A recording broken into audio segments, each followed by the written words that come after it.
Okay, guys. First of all, thanks for coming.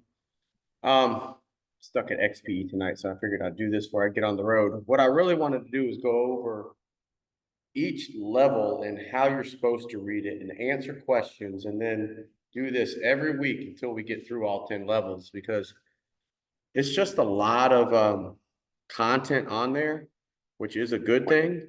And I try to do it as that much content to just give everybody anything that I've ever learned or any presentation that I ever do, or when a new pro athlete comes in and teaches me something and I apply it, or I try to figure out how to apply that to kids. I just want to keep always adding stuff to the curriculum, but it goes back to the base. So the first thing I'm going to talk about a little bit is just the pre-content I gave. And I don't want to go over any of it. I don't know if all of y'all watched it, but the pre-content really talks about like what each great athlete I taught, and there's more that are going to come on, what each great one taught me, from Chris Carter, Anquan Bolden running routes, Jacoby Ford and Travis Benjamin at the time, the fastest receivers about speed, Jamal Lewis and Mark Ingram, just running back stuff, Eric Berry, Darrell Revis, DB stuff, and others, Wayne Gandy, the Pouncey brothers, Oshie Manor, Carl Lawson, and not trying to name drop, but what I want to ask is, if you guys looked at that stuff, great. If you didn't, go back and kind of listen to it, because it does give you a inside my head on why I created this program, because it was so much more than speed. And that was 7 or 8 years ago. And now there's new athletes, some of the top ones in the world, from the Denzel Ward's the highest paid DB. Denzel Ward, the highest paid DB. Surtain came. Patrick Surtain came and trained. All we taught him was the roll 90 test and how to shave a foot off his roll and to save 3/10. I mean, just the simplest of stuff we have now gone over, and with even greater athletes. And it's not any more than what these drills are. So with that, I will answer any questions that anybody has and open it up about, like, if I didn't get in depth enough with each athlete, that's like 2 minutes, or what I learned specifically from an athlete, or if I said something about an athlete that you're like, that just didn't make any sense to me. How did you come up with that by learning that from that athlete? Or is what Revis taught you, or Chris Carr, or is any of that applicable to an athlete in soccer or my receivers? So with that said, before I go on to our testing recommendations, does anybody have any questions about my free content, which is the athletes I trained and what I said about each athlete? And if you do, just come off mute and then be the first one to ask something.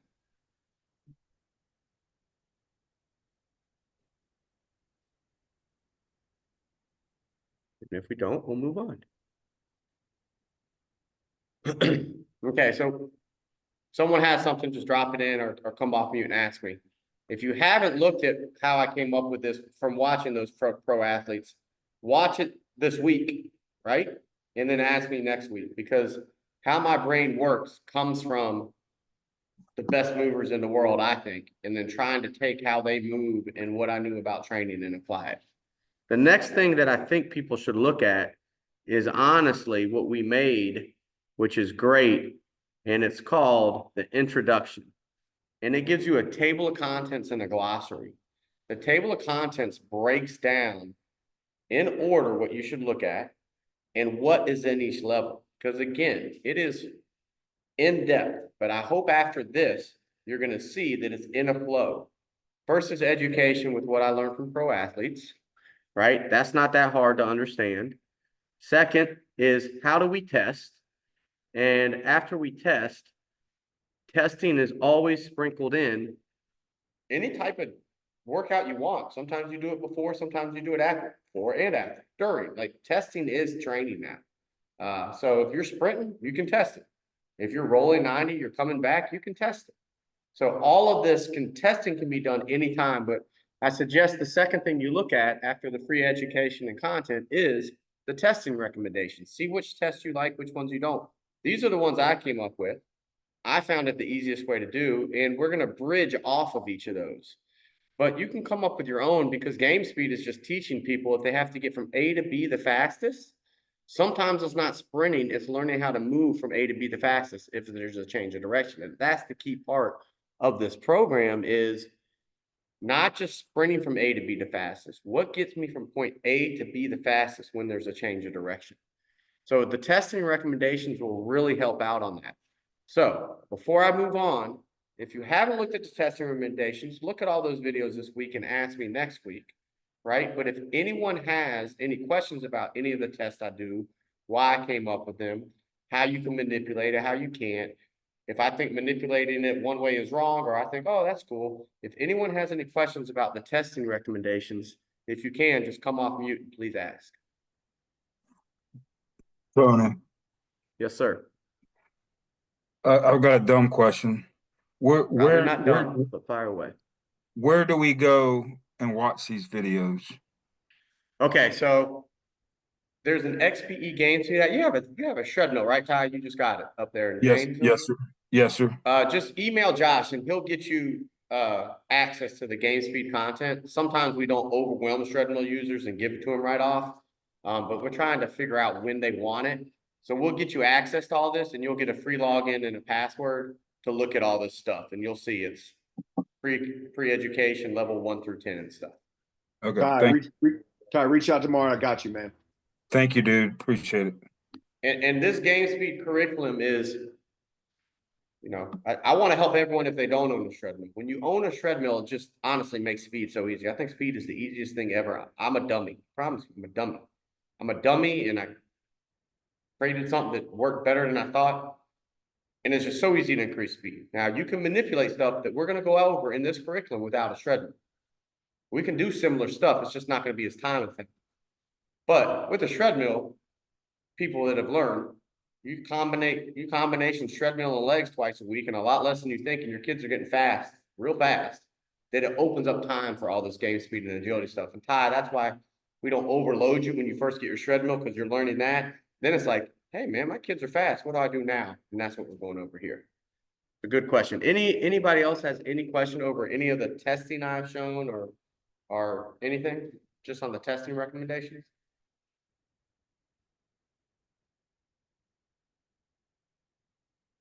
Good.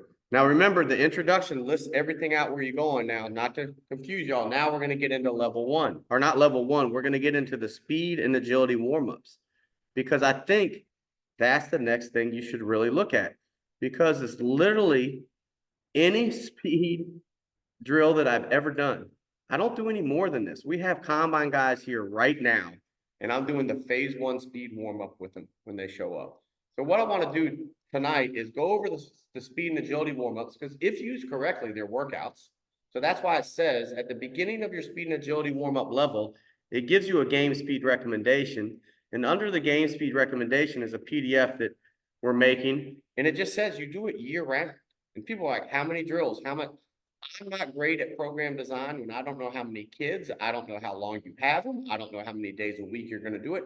All of us are different. I'm trying to give you every single tool I have in my toolbox that I've ever used, and then help someone learn how to come up with their own system. And that's what's in the speed and agility warm-ups. So in the speed and agility warm-ups, sometimes they're warm-ups. Take a lot of rest, it's speed drills.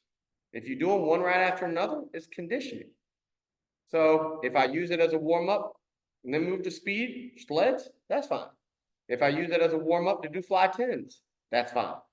But the first thing I do is phase 1, speed 1, is I teach people, it sounds crazy, how to do high knees and butt kicks.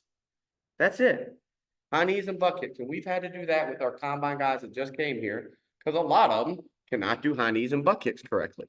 And that's what's amazing to me. So it goes through the simple stuff of the high knee grab, right? How to do it. What muscles are you recruiting when you do it? The nice skip, the high knee, the butt kick. It is just basic max V mechanics of how to do high knees and butt kicks. And then afterwards, it tells you to practice, if you can do it, those high knee cycles where you're, you know, whipping that around, or your falling starts. Falling starts are great because you fall, you get a little bit of forward lead, and you have to stride out into them. So that can be a whole workout where you're teaching kids how to do high knees and butt kicks and falling starts for sprints. How to do high knees and butt kicks and falling starts. I have an elite athlete here today.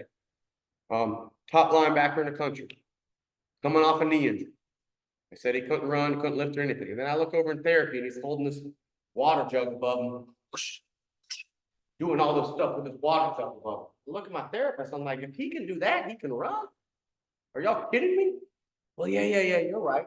So I said, let me just have him stride out some just to get used for running again. If you're going to be putting all that force and torque on his knee, I can teach him high knees and buckets on how to stride. Now, these are medical professionals, and I love them. There are. And they're like, you're right, Tony, go ahead. So what was my speed workout with him today? Teaching him high knees and butt kicks and some wall drills and let him stride out some 20 into 10-yard flies. That was it. So that was really just a level 1 speed warm-up workout with some 30-yard runs in it. Now, I did get into the return of investment on intensity with him, which comes into our later levels when we learn game speed. And all that meant was, hey, man, go easy. He did his easy one in 1 point, let's call it. It was 1.108, oh no, 1.10 seconds. If he's healthy, I want him to come in and pre-test at 1.0 second or 1.03. Hey, hit mute, Hoover. But he's not healthy, so he was at like 110. Or he's 111, not even trying. Then I said, hey, go a little faster. He tried to go a little fast after working high knees and butt kicks again, and he got 110. Boom. Great lesson learned for one of the top linebackers in the country. Hey, man, you can't run harder than 75% now, because when you do, you only get 100 faster. Let's not risk anything. Let's just do another one nice and easy. High knees, butt kicks again, some technique with him, stride out another one. Hits another 111. Now this kid, Hoover, can you please hit mute? Now this kid, top linebacker in the country, got told he can't run. I got to prepare him for 40. Starts doing medical. I look at what he's doing on medical. I'm like, I don't know who told you can't run. And my medical team is blasting your ass on skate hops and changing directions. I mean, you can sprint. You just can't sprint fast. So let's get some sprinting doses in you. So with this top linebacker in the country, I use phase 1 speed warm up and some fly 20s in the 10s and taught him the return of investment, ROI, on the intensity of his effort. And right now I know, okay, cool. You're running a 5-1 right now based on how hard you can run.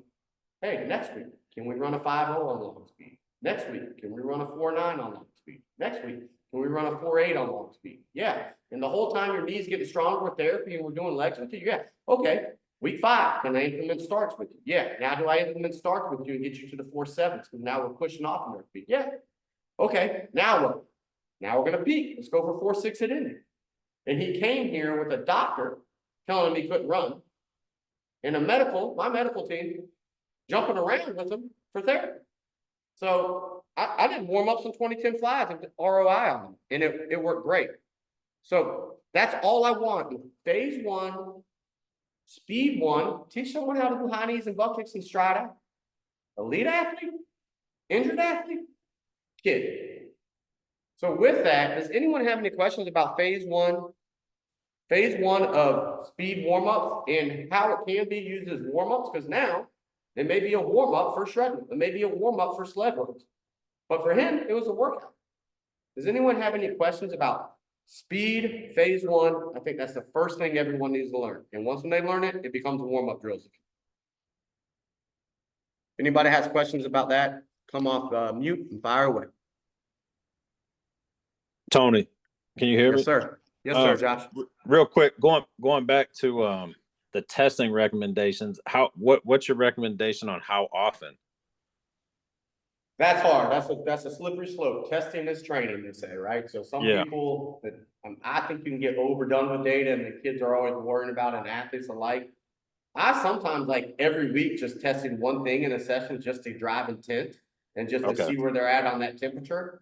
But I don't like, if you're going on like for a battery of 4 tests, like I'm testing this, I'm training them for 4 to 6 weeks. I'm going to test them post overload and then give them 3 weeks to deload, then test them again. That's what world I live in with the combine. But now if I have a high school team like I'm going to do, I'm going to say, hey, dude, this is what I'm doing in my high school football. I'm saying, hey, our goal for January and February is strength to power to acceleration. Okay, and that's it. But what Okay. am I testing? I'm testing some squats and some deadlifts, maybe some bar speeds.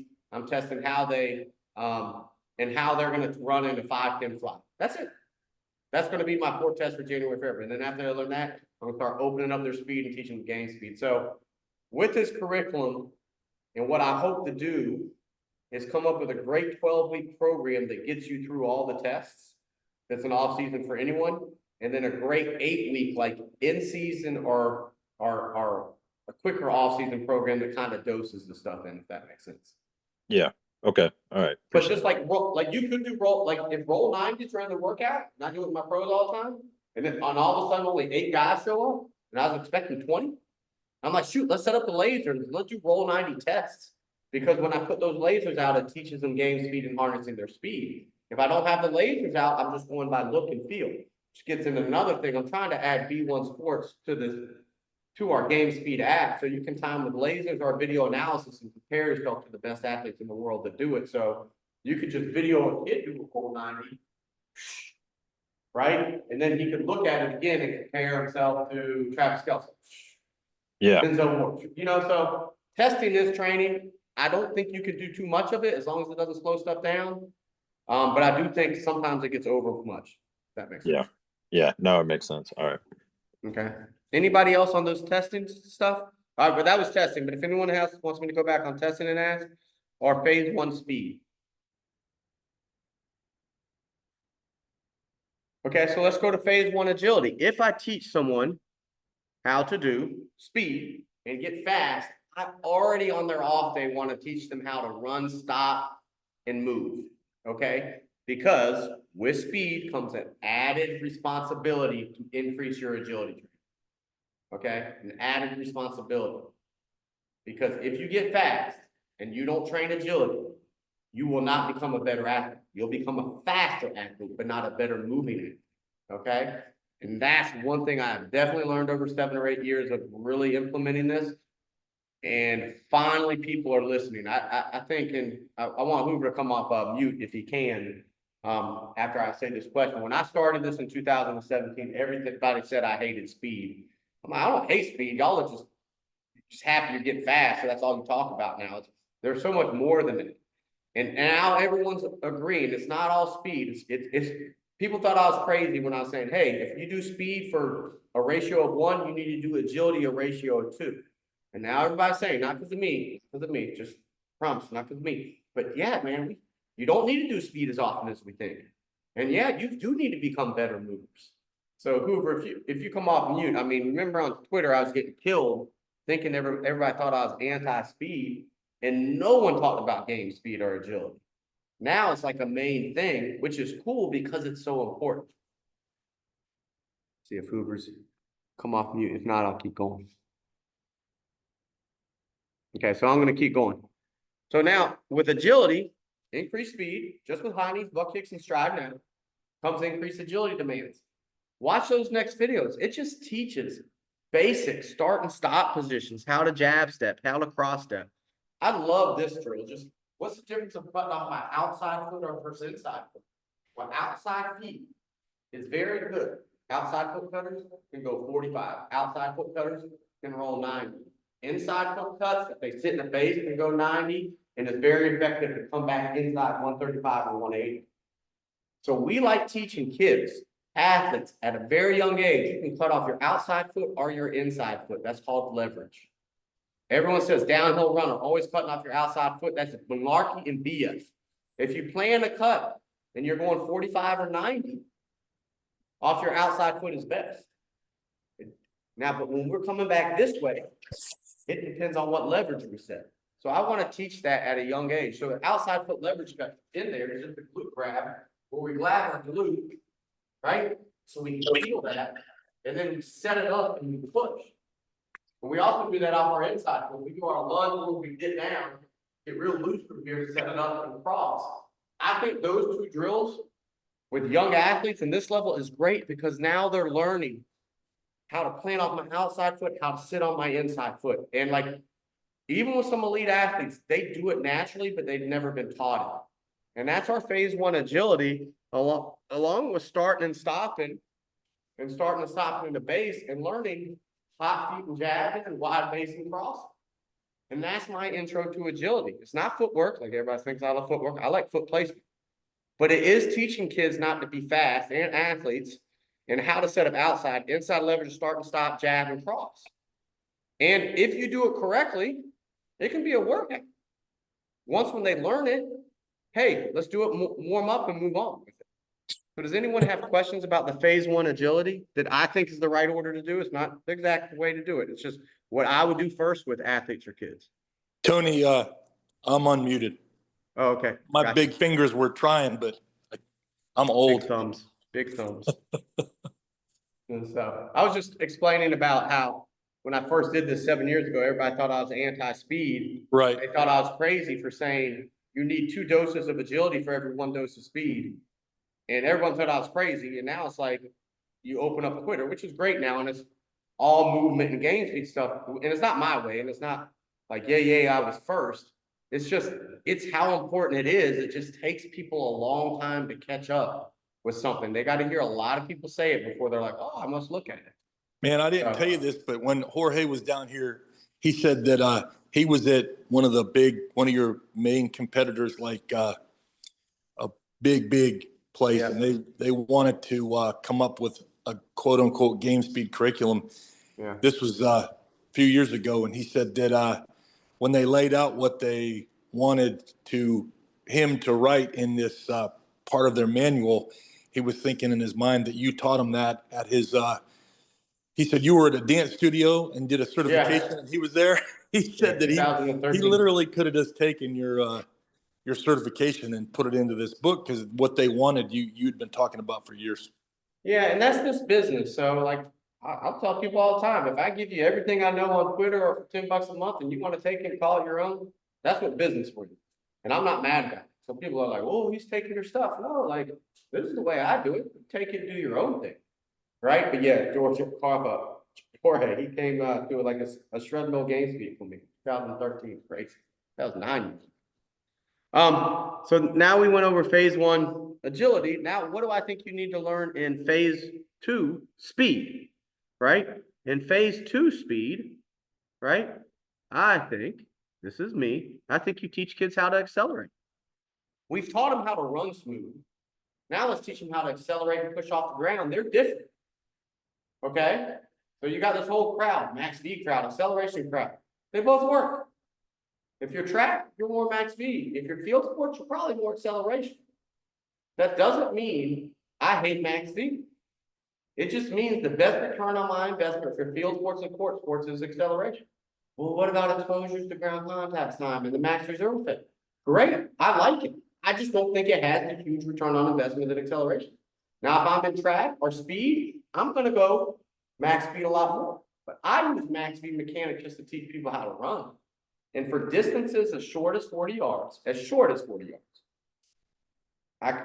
I can show you literature after literature that you don't need to touch max speed. Matt hates it. That's like, we don't need to teach him any technique. I'm like, no, we need to teach him a little. All right. So after you learn how to run, then it's how do you accelerate? How do you push off the ground? The Bruce Lee test. We've got to teach you. I don't know how many kids come to me, pro athletes. This is the #1 problem. Figured it out. Every time they lift their knee, they don't do this position. They always do this position. Their knee goes forward and then lifts, and they're always in this position. You can't put power down like that. You can't. You have to have this action like a horse. And if you don't teach this action, then you can't teach skips. And if you can't teach that action, you can't teach acceleration. So that's the Bruce Lee test. Just pick it up and pop it. One thing I always do with our guys, and I've done it probably 6 times already, is I tell people, hey, this toe up's important. They're like, what do you mean? And I'll grab someone out and I'm like, hey, lift your knee and point your toe down. And I'm like, does that look like you can put a lot of power on the ground? They're like, no. I said, now lift up your toe. And 9 out of 10 times, actually 10 out of 10, never gone wrong. They lift up their toe and their knee lifts a little. Just a little. And I look at the kid. or pro athlete. I said, did I tell you to lift your knee? They said, no. I said, did I pay you? They said, no. I said, oh my God, that's a reaction we got in our body. Why don't we use it? Get that toe up. Get it ready to put down. Like, so knowing that the toe is supposed to be up is cool, but coaching it and the impact of it is like so crucial to speed for high knees that you should have learned in one, and so crucial for acceleration, because if I can get my toe up, I can pop that ground on that Bruce Lee test. And that Bruce Lee test is a great way to teach you. Hey man, you may not always be able to get your knee up to run, but do you pick your foot up? Yeah, boom. Now you can pop the ground and fly. And we got to learn that with game speed, because game speed is not about building speed and getting to a top speed. It's about how efficient can we be with our acceleration steps. And you know, this is where you have lunge starts, lunge high knees, pushes with your hands behind your head, because now I can't use my arms. Well, what happens if I got to accelerate and I can't use my arms? What gets overworked? Your legs. Okay? Legs are great. Powerful legs make you accelerate. Fast arms keep your turnover. Everybody's like, powerful arms for powerful legs, fast arms. I don't care what people say. You have powerful legs and you have fast arms, you're going to be good. I don't need to, I do use my arms with acceleration, but I guarantee you not as hard as I try to push with my legs.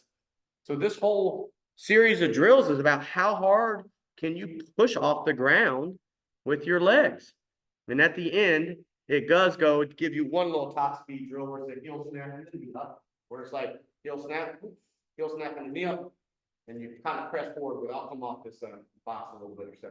Heel snap and knee up, and just getting that little bit of glute push. So it's heel snap, knee up, and they got to feel that. So, I mean, we do tons of drills with kids. I did. Had 4 kids a day. Had to put them through a leg workout, but it was Tuesday, not Monday. I would be killed. So we did lunge, and we just taught them. Back lunge, quad, glute, hip flexor. Back lunge, quad, glute, hip flexor. Oh, okay, now add a weight. Now add a weight up top. Now do quad, glute, hip flexor. Good. Reach. Glute. Like, we just, same stuff. And these kids are from 3 top universities. Like, we've never done it like that. I'm like, done what? Not a lunge? Oh, we do lunges all the time. Okay, but nobody's taught you it goes quad, hip flexor, glute. Like, that's basically the muscle pattern for sprinting. Why? That bothers me. Why haven't you learned it and you're trying to go to the NFL and you want me to get you fast? This one kid comes from an SEC school. He can't break 4.88 in a 40 as a cornerback. I know y'all don't believe me. I've seen it before. His toes bad. He goes to his first day of deadlifting. He hurts his back, like his back gets sore. Doesn't hurt him. I'm like, dang, that's all right. So he goes through all medical yesterday, which is fine. He comes in today. We just timed him on Thursday. Comes in today. All I do is like, hey, I put him with the guy with the hurt knee I just talked about. Hey man, let's just learn. Let's try to move some without getting hurt. You feel good? Cool. Let's do some fly 10s. 20. He's already improved his 20 to 10-yard fly. He came in healthy. He did deadlifts. Hurt his back. He hurt his back because his glutes don't fire, we found out today, and he runs with his toes down. His body's out of whack. Okay? So after I warmed him up correctly and got him moved, he could sprint again. Amazing, isn't it? Okay? Then he did a 20 to 10-yard fly today, and he was faster. He was faster a day after he couldn't walk versus when he showed up fresh. All by basic drills. So these things are just so easy, and I'm trying to not say I'm right or you got to do it. I'm trying to hand you everything I know to just go in an order like this with athletes.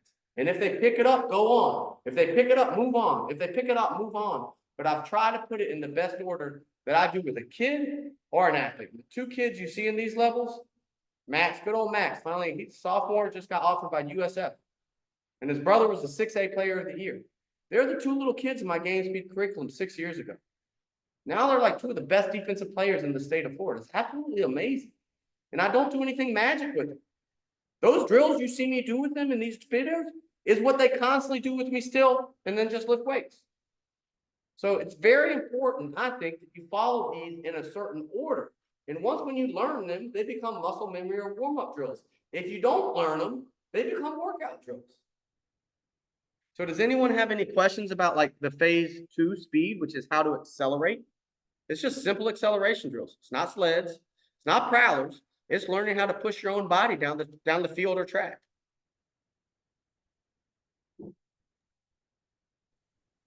Hey, Tony. Yes, Yep. sir. Okay, so I feel like this may be a stupid question, but maybe somebody else might have this question as well. So Yeah. hopefully I'll take the shot on this one. So I printed your level 1 PDF, Yeah. which is pretty awesome. It says speed and game speed, 12 weeks, 3 phases, 4 weeks. Am I following the so I think I got it, but I'm not sure. So that's why this may be a dumb Yeah. question. So No, I'm no. looking at the speed and agility warm-ups. There's 3 phases in there. Each Yeah. phase is 4 weeks. So for the first 4 weeks, when I'm doing the level 1 workout, I'm using the corresponding phase 1 warm-up, correct? Yes. And then once So, I finish 4 weeks and I feel like we progressed, I would go to phase 2 of level 1 and then match it with the phase 2 uh, either speed or agility warm up for the next 4 week block. yes, that's all suggested, right? And Oh, that's where it's kind of hard, and that's where Josh and I are trying to work with that spreadsheet. Christina's listening is, I think you should use phase 1, phase 2, phase 3 to teach speed. And then level 1, level 2, level 3 really is just learning, and we'll get into that, how to dose speed training effectively and work on more agility. But the speed, that's why there's not much speed training after the warm-ups. After okay. you warm up, it's overload acceleration with prowler sleds and sleds, and overload max speed with the hip. Or do fly 10s for overloading like flat max speed, right? Overload, sorry, let me back that up. Once when you get done with teaching a kid or an athlete how to run, all you do for speed is warm up and come up with your speed program. And that's prowler sled for heavy acceleration, heavy sleds or light sleds for acceleration, hills for stride length, or fly 10s for max speed. Shorter fly 10s for shorter max speed. There's no exact way to do sprint training, but I do know this. Sprint twice a week, no more than 3 times a week, sprint twice a week on fresh legs, you know? And then you open up all your time to agility. So when we get to level 1, 2, 3, and 4, you're gonna see it's almost all agility. And I'm trying to say, pick your own speed program. If that makes Okay. sense. So the Okay. warm-ups could be, you could do, like, just, those are suggestions. You could do, hey, I'm gonna do phase 1 speed and agility. I have my kids every Monday, Thursday. That's all I got. I'm gonna do speed one day, Thursday one day, right? Speed, agility, and the other days I'm gonna lift weights. Okay, well, if you're on phase 1, by the time you do it the first day, they're learning it. Second day, they may have it. Third day, it was training. Now I'll switch. I'll move on in week 4 and go to phase 2. Okay. You know, so it's just the right order to do them. The lengths, I don't want y'all to pay attention to as much as the order, if that makes sense. Yeah. Yeah. So if you got a group that's a little more advanced and they're picking it up, Move it's on. not like it's not set in Yeah. stone. And okay. Yeah. Okay. That clears up a lot then. Okay. Yeah, and that's what I'm trying to do, and that's why Josh, I mean, me and Josh Hoover listens to it all the time. Christina's gonna hopefully get a graphic of it, because we don't know how to, like, it's so much content, and I get it, but I was trying to do it so you had everything. And then you'll learn, you're not gonna do everything, but can I do these drills? And they learn it. All right, let me go on to the next level. Some of these drills, just pick some of the drills in the order you like to do them and then move on. Okay. Okay. Okay, so then we get to phase 2. Oh, who's up? Go ahead. Hey, this is Ty. Yep. With the shred, and I may be in the wrong meeting, but with No. with the shred mill, Yeah. we start doing the shred mill twice a week. Yep. Do you recommend, since that's a speed thing, do you recommend doing agility 3 times a week? No. So And- what I would do is do agility twice a week. Because you'll spend, like, what you'll do now with shred mill inside your weight room is be doing speed and strength and power together, right? So you say you're doing speed, you are, but you're in a weight room doing speed and strength and power together. So speed out of that 1 hour block is probably only taking up less than 20% of the time. And if you look, if you're doing 4 shred mill sets in the weight room in 45 minutes, you did 20 seconds of run. Do you see what I'm saying? So you really did a lot less than you think, but in a great order. So then if you go outside the next day and you work on agility for 30 minutes, you only did speed in sets of 5 seconds for 4 to 5 rounds, coupled with strength and power. So then if you go outside and you're doing an agility drill, 5 to 8 seconds rest, 5 to 8 seconds, you're doing a lot more agility than speed, if that makes sense. Okay. So you recommend treadmill for for us as at a high school level, Yeah, I treadmill recommend twice a week tread- and then agility twice a week. if you can. I think that's best, right? That's me. Awesome. And just with treadmill, and if you don't have a treadmill, can you pair legs and sleds together? Could you pair doing hill running or track running with reactivity and light leg lifts? Like the treadmill just helps because it creates a speed training tool right next to your weight rack is what it does. So tie hammer gear 2 with a leg routine you like twice a week. Your kids will get faster. Harness their speed the other 2 days a week if you got it. And one day tie could be, hey, Tuesday's going to be agility prep. The next day of the week is going to be football drills, right? That's agility. I don't need a sprint. I'm doing football. I'm doing position drills. You know, and that's agility. Thank you. No problem. So on the phase 2 agility warm up, all I do is talk about how to run, and we start teaching kids now, but kids now know how to run, how to stop, how to set feet tight, how to jab, how to cross, inside leverage out. They start learn. Now they learn, even pro athletes. So when I say, hey, I want to run, now I'm going to teach you how to break, plant, separate. I'm going to run, I'm going to break, I'm going to plant, I'm going to separate. I'm going to do that each way. I may do it in a box. I may do it in another. I may do it in not a box. Whatever this design is, right? I may do whatever, but I'm going to teach you how to break, plant, separate. And then, thank you, Hoover. And then, hey, I'm going to teach you how to do it fast feet replace. What was fast feet replace? Well, I don't break. Revis calls it a read step. I read it, I planned it, I got it in front of the guy. Antoine Bowl and the receivers call it a break step. They know it's coming, they break, they plant, they separate. What happens if I don't hit it? Then I have to hit and go. That's called stick and replace or fast feet replace. I don't mind it. You got to teach it, but teach them how to boom, get out in 2 steps. When we say, hey, fast feet replace is kind of like reacting. Break, plant, separate is kind of like reading and planning. Let's learn them both. Wide base crossover. Hey, if I got to go wide base crossover, I got to get in a wide base and cross. If I set my foot tight, I jab. If I miss my foot, I spin. But we start doing that different ways with kids. So they start learning. And people will do it like Hoover does it. Josh, everyone, like all the people that do it, you'll start taking kids out to agility training. And you're no longer setting up cones or doing anything. You'll, hey, I want you to do this. And kid will look at you and be like, how do you want me to do it? Kids starting to learn. There's different ways to change directions now. How do you want me to do it? You want me to be too fast and out of position? Hey, do you want me to read it and have my inside shoulder drop? Hey, do you want me to get the wide base and cross over to a coach? And then it starts to play. And then you say, hey, you know what? Johnny, you do whichever way you want to do. I want you to go to this cone or this cone. And they do it. Boom. Now you say, hey, it looks like he sat down, planted, and separated. Everyone caught. Now they got to react to it, copy. Then let somebody else go. Oh, he spun around. He did a faster. Everybody go faster in place.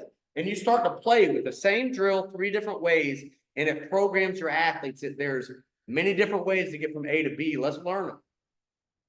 Okay? And this break, plant, separate drill, and it gets into box drills later, is a must that I've seen too many Hall of Fame receivers make all my great receivers learn before they ever coach with it. So it's a go-to. It's phase 2 agility. Break, plant, separate, wide base crossover, fast feet replace. Start learning that terminology. I do think I made that up, but didn't make up game speed. But again, it's not my way. It's just a good way in order to teach it. Any questions about phase 2 agility? It's literally just learning 3 different ways to change directions and just doing it. And again, in a conditioning format, so back to tie. Well, I'm doing speed on one day. No, you are doing speed one day, but even if you take them to a track and you do 6 40s and 4 110s as your speed work, I think that's a lot, but I'll live with it. Warm them up, 6 40s, that takes 25 seconds, right? And 4 110s, that takes a minute. You spend 1:45 sprinting and 4 110s were conditioned. So you're gonna spend 1:45 really sprinting. Now, if you go outside with them the next day, you're gonna warm them up, and then you're gonna go a box drill. Well, that took 6 seconds. Like, it's gonna add up to, you're doing more agility training because it's at a lower speed threshold, and it turns into muscle memory and conditioning. You're gonna be doing more agility training than speed training. Any questions about phase 2 agility warm-up? And again, what we'll do next week Go back, like if you haven't wanted to, go back and look at what we went over and I'll open up, we got some more, but I'll open up time at the beginning of next week to ask questions on what we did this week. Or if you want to ask me a question and don't want anyone to know you did it, shoot it to me in an email, Villani@XPE Sports. And I'll say, hey, I got a good question. I need to answer it. I'm going to answer it on video. So let's go. If it's okay, just the agility warm-up phase 2 is teaching kids how to break, plant, separate. If you're only doing 2 days a week, you may have to do it 3-4 weeks. But if you're doing agility twice a week, you may only have to do it 2 weeks because they did it 4 times and they learned it.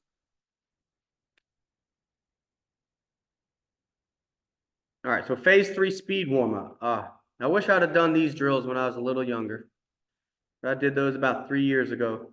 I didn't look good anymore. I never looked good, but I look bad. I was struggling. But it's trying to find the last 2 drills I really like, and this is toe-up shuffles to prime times. Boom, boom. So if we teach kids how to lift their knees, right? And we teach kids how to butt kick, we're trying to now teach them how to skip and skip with power, how to toe-up shuffle and contact the ground, and if they're real good, how to bound, right? And all I like doing in that level is bounding, and then right after a bound, start to run and start spinning. Because if you teach that knee separation of that bound, and then tell kids like, bound, bound, bound, hit it, and they learn how to spin those legs after they bounded, they've learned the forceful knee separation into a run. Another way I like doing it is toe-up shuffle. Hit the ground, hit the ground, hit the ground, hit the ground. Run. They've learned how to impact the ground before they run.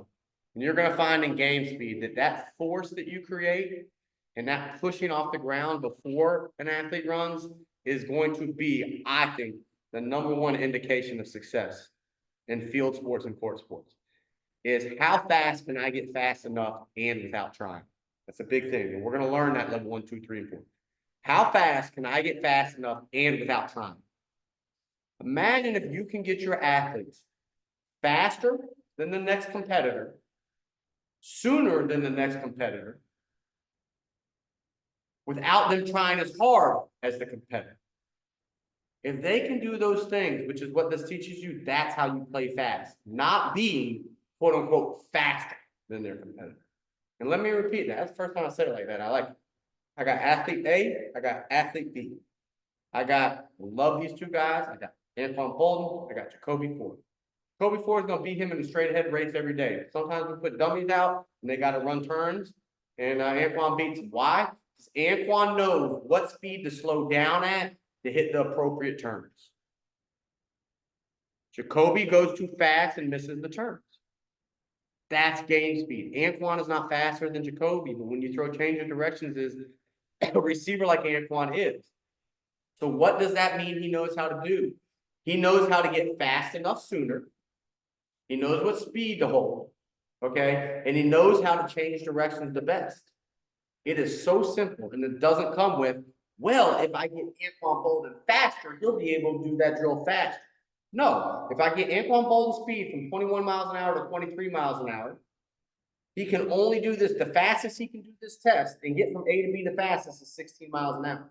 So if I'm up him from 21 to 23, he can't now do this drill at 17, 18 miles an hour. He can still only do it at 16. And what happens there, and this isn't just receivers, now you take a guy who feels comfortable running 23 and tells him to slow down to 16. He doesn't look comfortable anymore. It looks like he's jogging.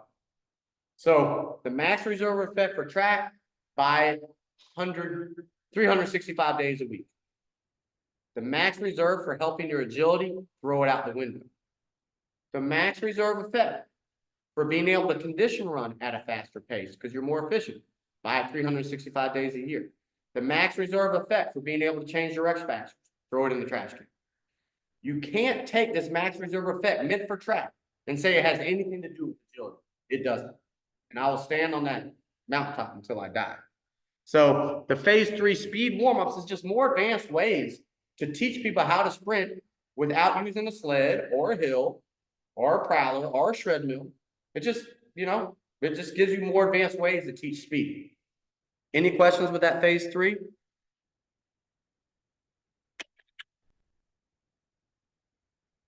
Okay, we're almost done because I wanted to keep it at an hour so I don't bore people. Phase 3 agility warm-up. I didn't know where to put this. We do this all the time, maybe once a week, hurdle mobility drills. But it teaches you with hurdle mobility drills, how to set inside, outside edges and cross. I hate hurdle mobility drills because every time we see someone do hurdle mobility drills, this is just me. They'll have a hurdle, right? Now we're working on lateral agility and we're working on hips. And I don't care where I go, they do this. And land with their feet together. And the first thing I tell that athlete, hey, when we're working on lateral movement, do you ever want your feet together? They say never. DB coach taught you that, right? Basketball coach taught you that. Softball, baseball coach taught you that. Everybody told you that, right? Yeah. Well, then why are you landing with your feet together? We're doing the lateral movement. I don't know. I thought I was just going over a hurdle. It's a lateral movement. Again, it's like the butt kick, the high knee. Why let them do it wrong? So they can do it wrong for 8 years? And when we go over walks, it goes over this. We step over. And then we bring this foot, come up, come back to the base. Just that simple thing. Just that simple thing. Now you've taught them to land in the base and they can jab step whichever way they go. And it also goes under walk. When we're under a hurdle, we go under and we tell them, are you going to wide base or narrow base? They say, wide. How are you going to get out of that? You're going to jab across. I'm going to cross, coach. Cool. So there's a whole different ways to use hurdle mobilities now. They still warm up their hips, and you can still do all your stuff. We doing all this stuff, and all this stuff. I don't care. But why not use hurdles to do advanced hip mobility and jab and cross step training? We do it once a week normally with our pros. That's normal, but it is a workout. We do it once a week when we're teaching shuttle and three cone. We pull all the hurdles out and have them high because all we want on our shuttle and three cone test is how to be low and touch ground. So we don't let them come up over a hurdle. We do all hurdles high. So my combine guys, they normally don't go over high hurdles if I'm here. They go under hurdles because I'm just saying, hey, on all your agility tests for the combine, we're teaching you how to stay low to the ground. That's our agility training. And we're learning wide basics and crosses. It's pretty simple. Now we go back to B1 Sports.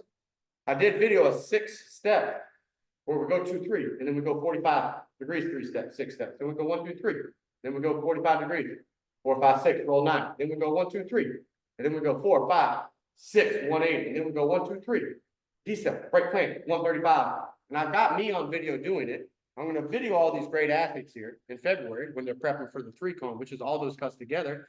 And I'm going to superimpose them on me, not because I want to show them I'm right and good. I'm going to show them if they go side by me on the same tests, they will lose to me 100% of the time because they'll be out of control and too fast. Then what they're going to do is learn how to be superimposed on me and beat me. Because they can, they're better athletes, they just need to learn. Then what they're going to learn is they're going to go against my Denzel Ward clone and my Travis Kelce clone until Travis and Denzel, let me put them on video, right? And now the pro athlete can pick somebody his body type or a kid and try to master these 6 steps of going any direction I want against best athletes in the world. So you can test them with lasers to do it, or we can do video analysis hopefully soon enough. For affordable, it's not my company. I video analysis at $8-10 a video, and that's gone. I mean, I've never done it. I'm not making people pay for it. I'm investing in a company that can give coaches a very small monthly fee, and they can analyze as many videos as they want. So analyze 100 videos, analyze 200. Doesn't matter. Pay like $25-30 a month and analyze all your athletes against the great athletes I train. I think it'll be superly cool. But we're going to have to learn all this stuff first before you can start learning all the advanced stuff. And the advanced stuff starts coming in level 1, 2, 3, and 4. And if you can go through 1, 2, 3, and 4 in a 12-week period with your athletes, you have taught them how to sprint, how to accelerate, how to open up, how to stop, how to jab step, how to cross step, how to shuffle, how to cross over, how to drop run, how to like game speed, 1 step of speed. You're gonna learn it all if you can learn this 12-week program that I hope we do in this level 4 period.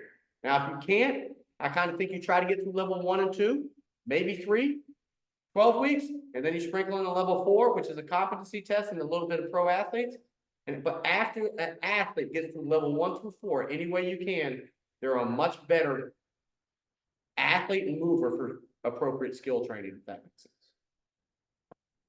So any questions, the hurdle mobility, just go watch it. But any questions on what I went over tonight? I'm here to answer as many questions as possible. It's real important to me that I'm giving y'all like not enough content. I think I do enough of that, like for the price we're charging. Not trying to get rich, promise, but trying to just make it worth something for people, but give them more than they ever could bargain for.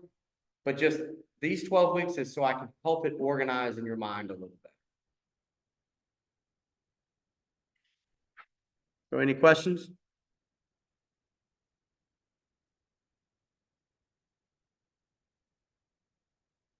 And John, I just saw you got on. I'm sorry, we're like 53 minutes in, but I'm going to record this. It is recorded. And it's gonna be dropped in level 10 Zooms of this curriculum. And we'll probably keep we'll call it level 1 of 12-week Zoom, and we'll keep it on there maybe for a year or something. Because it's going to, what frustrates me, guys, is honestly, it is, and I get it, like coaches call, and I'll talk to them as much as I can, and I will, but coach is like, you know, will you, and I don't want to charge people $150 for a video call with me. I want them to say, hey, go watch this series and then ask me questions. Because if you watch this series, you will never have to ask me another question, I promise. All you'll have to do is keep up with level 10 of the new stuff we're learning, you know, every month. So any questions? I'll give everybody about 10 seconds, and if not, I'll just say goodnight. Hey, Tony, Chris Boyd, I got a question. Yes, sir.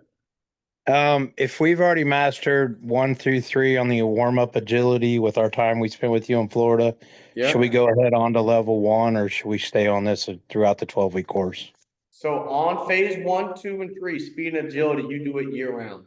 So if you've Okay. mastered it, they become warm-up drills. Like you try to pick pieces of them and do it for Okay. 10 to 15 minutes before you go into your workout, is my Okay. suggestion. Okay, thank you. We're always gonna use, like these speed and agility drills in phase 1 through 3, I use year round. You know, but like I said, some people, doesn't matter if they're a pro athlete or your son, some people, they're a workout. Some people, it's warming up and we're moving on to overloading or position drills or playing Right. football or basketball, or moving on to the weight room or whatever. Yeah, thank you. No problem. Walker said hi too. Tell him I said hello. We'll see him soon. Anybody else? Okay, so I'm gonna record this, drop it into level 10 for you to watch it. Please go back and watch if you want to, like the education, if you want to ask me any questions about those athletes, but I'm about to get new athletes that I'm dumping in there. And I'm gonna try to make the athletes more interactive with everyone now, because they'll allow me to do it, and I need to do it. Because it's one thing if you hear me say it, do it, but it's another thing when you hear them say it and show how to do it. And one good thing, when I went to Texas and I was working with some high school kids at the National High School Strength and Conditioning Association, I teach kids how to run and how to fly, and the role of diminishing returns on return of investment of intensity that we'll get into. And it was like clockwork. You're like predicting the future. Are you going to try harder and not get faster? And people couldn't understand it. And I tell a kid, hey, sprint faster. And I'd hold up the laser. He got slower. Like, y'all see what I'm doing? Like, you tell these kids to sprint faster, all you're gonna do is put them into injury risk. All you gotta do is open up some space and tell them to stride out, they're going fast enough. But anyway, then I started coaching the agility. And I was trying to get them to do box drills and start and stop and jab and start and sit and cross. And I was trying to teach them and they couldn't do it. These are elite high school kids. And a coach came up to me afterwards, he goes, I don't want to be rude. I said, you're not gonna be rude. He goes, it was real good watching you coach and those kids mess up, because I thought I was doing it wrong. I said, no, you're not doing it wrong. They've never been taught it. That's why these are the simplest drills, but it sometimes takes 2 or 3 sessions for kids to get it. Denzel Ward, different character. Like some elite NFL players, it takes some time. Denzel Ward, different animal. You come in, Denzel does something wrong once, Revis was the same way. Hey, we didn't try to do the drill that way. They just look at you and go, you're right, and then they fix it. They're amazing. Like, some guys are just innately amazing. But some people, it takes time. So. All right, well, I appreciate all y'all for being here. I'm gonna record and drop it in 10, and I will see whoever's on next week. And again, like, combine training is crazy for me, so I am gonna do this once a week. But you know, the rest of the year, I'm a lot more accessible shooting me a text and getting on a phone. So I appreciate all y'all. Good night. Thank you. Bye. Thanks, Tony. Good night. No problem. Bye-bye.